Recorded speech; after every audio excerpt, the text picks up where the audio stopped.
Hello there, and welcome to part 4 of my series, Walking the Chao Phraya River. So I've just checked, and I started the journey 275 kilometers away from my destination, and now I'm 269 kilometers. That means I'm averaging about 2 kilometers per day per video, which isn't so fast really, so I'm hoping to pick up the pace a bit. But there's a lot to see in parts of the river, so slowly, I guess. However, that won't be happening today, as I'm going to be following the river. So the river bends westward.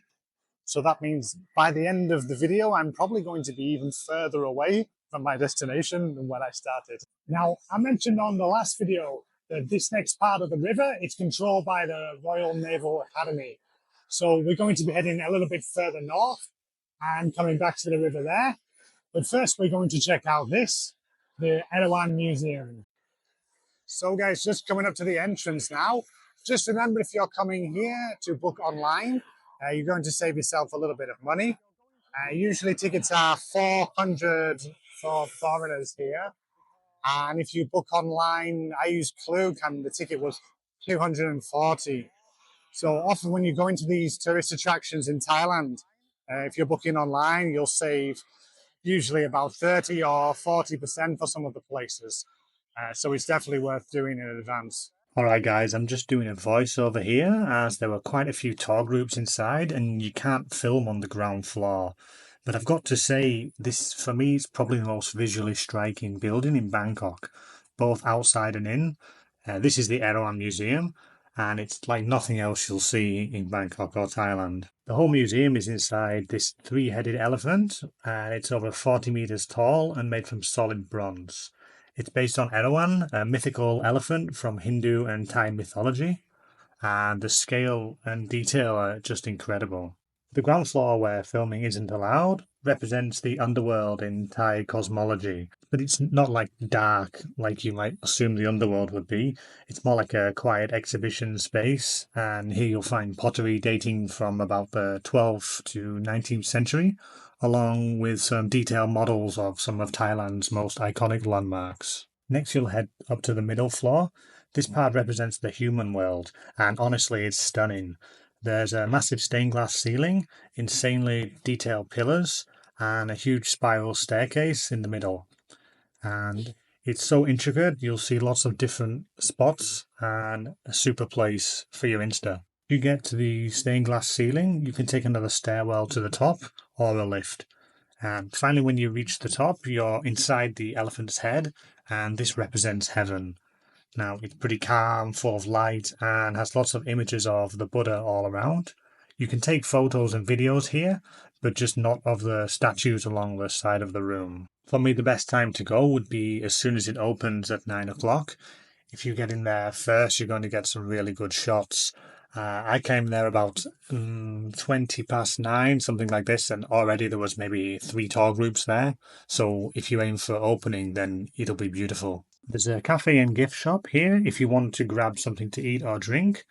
And if you're looking to visit something totally unique, the Erawan Museum should definitely be on your list. I really recommend this one. Now, I'm directly opposite the Erawan Museum, and I'm going to be making my way down towards the river now. So I'm going to be heading southwest today. I can't find much information on this area. I'll put the map up on the screen now so you can see. And I can see some temples along the way here. So I'm going to be heading down towards this bridge. And I'm hoping before then I can get down to the river a few times. I'm just at the first temple now. And it's really interesting. There's a lot of restoration going on. But look at this. It's like a small little garden here. A few different structures and some of the kind of statues I haven't seen really before like this. It's quite a nice little road here. You can just follow down and visit the temples. I'm really surprised that they've got the signs as well up in English as well, so quite accessible. This is the third one of these I've seen walking down here. I'm walking down to the next temple, I'll I'll try to keep the temple visits brief, so as to not tempt you out. I don't know if you've been to Cambodia, like Siem Reap, to see the temples at Angkor Wat. Uh, you go there and you go to Angkor Wat for sunrise, and it's amazing, obviously. And then you visit like 2 or 3 temples and eat. They're all brilliant. But by lunchtime, you're so tired. It's like, oh, I don't know if I can see another temple today. And by the end of the day, you just want to go have a beer, have a rest. This is the second temple complex. I was actually expecting to be a lot smaller, but the structures are fairly big here, and there's quite a lot of land around the temples.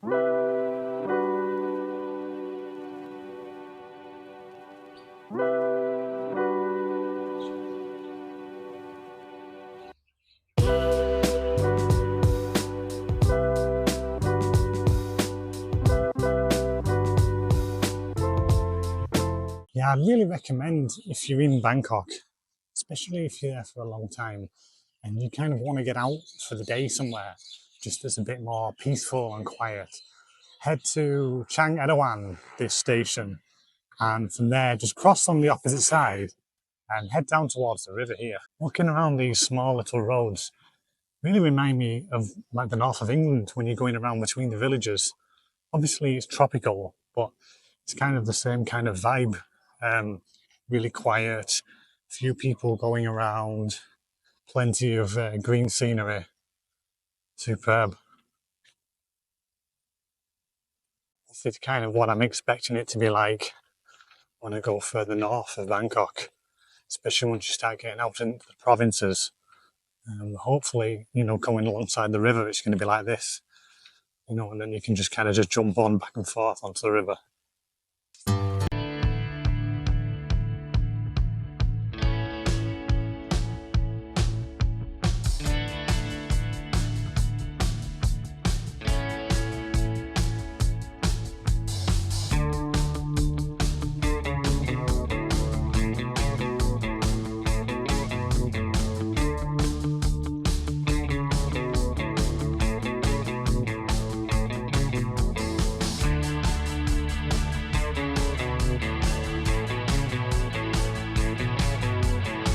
The crossroads here.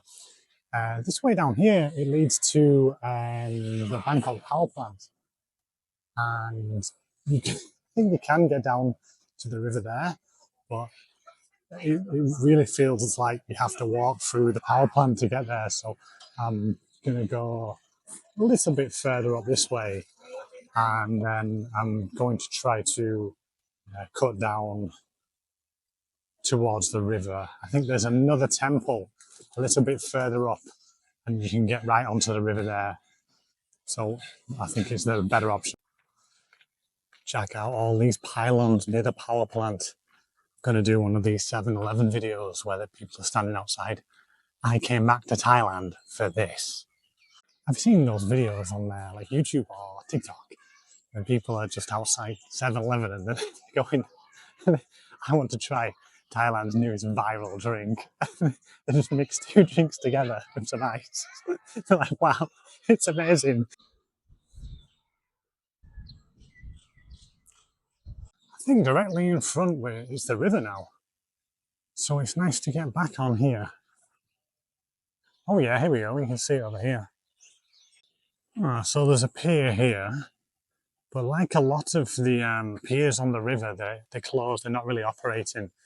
You'll see it loads, even right in central Bangkok, there's a fair few piers that don't operate. But here we are, back on the river. Pure industry around here, right?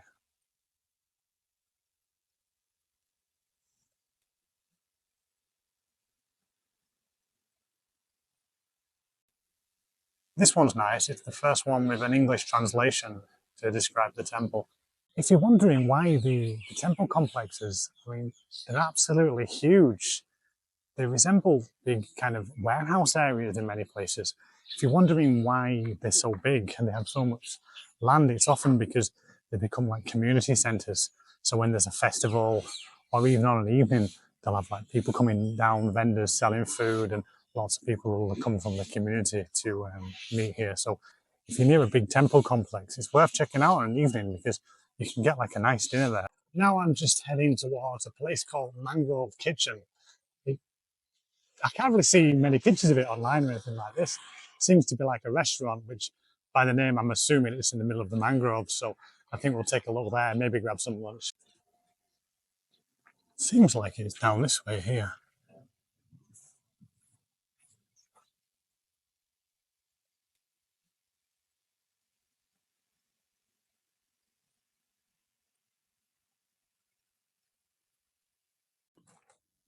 Couldn't seem to get down there. It's like quite a lot of it's like fenced off, and I got down to like a community, and then they were saying I can't go through there. It's like a housing community, so let's try somewhere else. Guess where I'm going next? If you guessed temple, you'd be exactly correct. If you guessed anything else, why even guess anything else? It's temple day today. It's gonna be lots of temples. Temple number 5? Can't even remember. This is probably the best one so far today. Absolutely beautiful. Just having to talk a little bit louder because Hotel California is blasting in the background. Welcome to the Hotel California. It's interesting. A lot of these temples are closed off. They're like got a padlock on the gate there. It's quite interesting, really. I guess they just open in the evening, perhaps. I know some of them are under renovation, but not this one.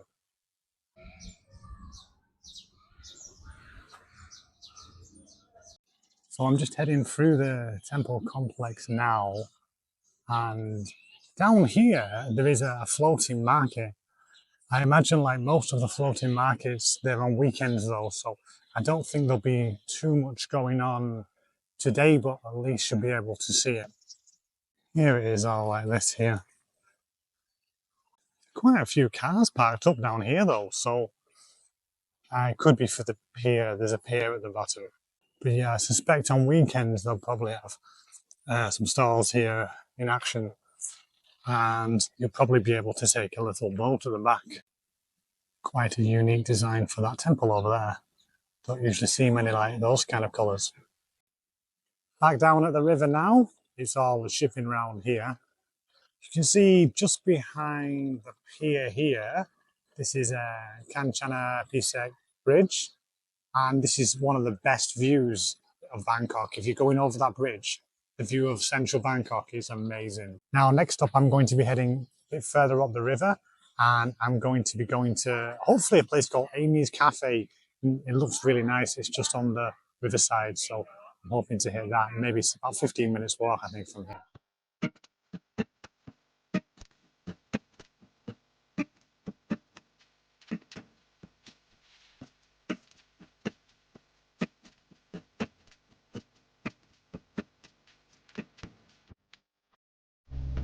Back at the river, down at Amy's Cafe. This place is really beautiful. Nice place to come down by the riverside. I saw this actually when I was looking around for places around here. And yeah, it looks really nice on an evening too.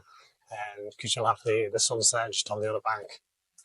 Really recommend coming down here. English all in time, but you can use your translate to translate that. But just what's going on here? I might have to move seats.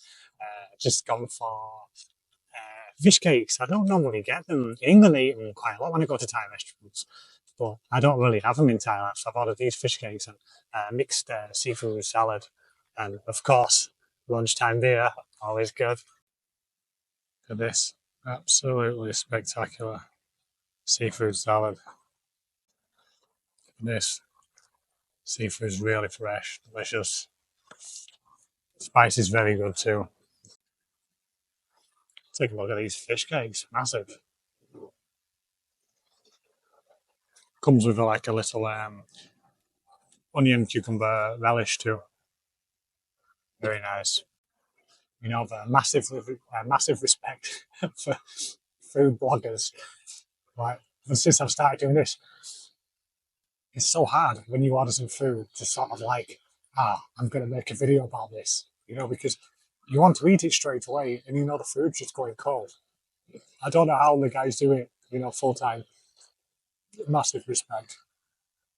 What I really like about these fish cakes is that they're quite spicy. And normally when you get them in England, they're not spicy at all. They don't have much of a taste or much flavour going on. But add a little bit to spice. Brilliant, very delicious. And take a look at the size of them too. Massive. I've had these before. Half the size, really small. But these ones, super. The relish is really nice, goes very well with it too. Hey up, what is this? I am spoiling you guys today. Another temple.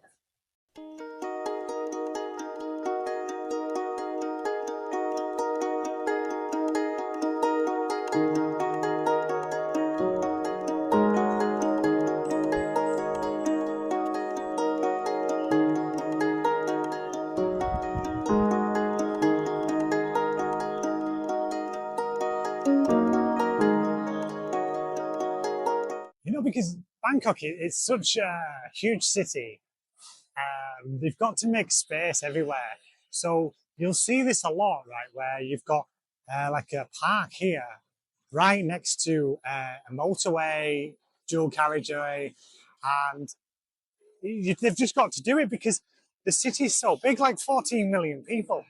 So like there's a few parks that are like quite open, like Lumpini and Jataja, places like that. But a lot of these parks, they're just like, right, there's a community all around here. Let's just fit a park in here. I really like in Thailand and a lot of Asia actually. They've got this kind of exercise equipment, for all people.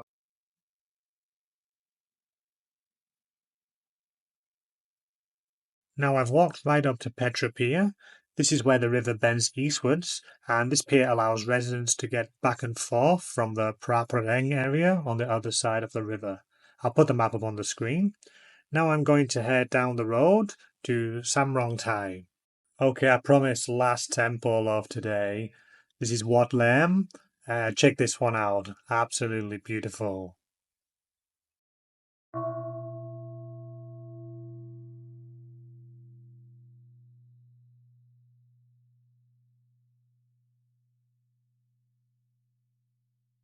I'm going to just wrap this one up today because I've been walking up the road and it's like the heartlands around here.